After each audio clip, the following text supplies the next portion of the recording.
Hi, I'm Katie Sparks, and today I'm going to talk to you a little bit about the Western Spur. So, a lot of people, if you haven't ridden in Western Spurs, you might be under the misconception that it is an aid to make your horse go faster, and it's not necessarily humane. Used incorrectly, both of those can be true, but you should always make sure you are using it for the right thing. Spurs, such as these here,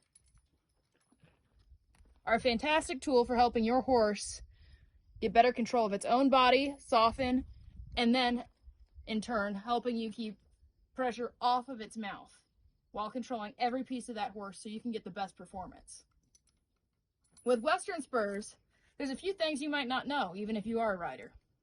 When it comes to selecting a spur for your leg, let me drop them here. When it comes to selecting a spur for your leg, if you're longer legged, you're going to want something that has higher shank. That way, you don't have to lift your leg in order to reach that horse's belly.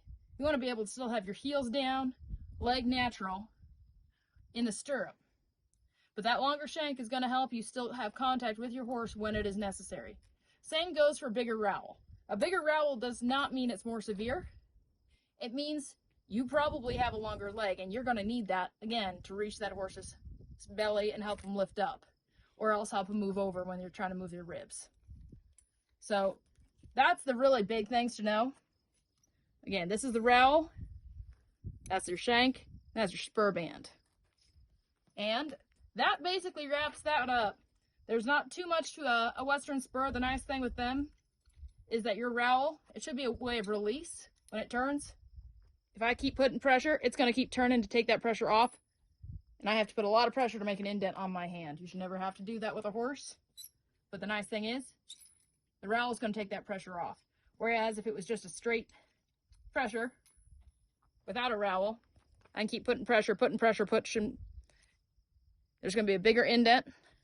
There's never going to be release for that horse unless you take your leg off. So yeah, that covers us on spurs. Have a good day.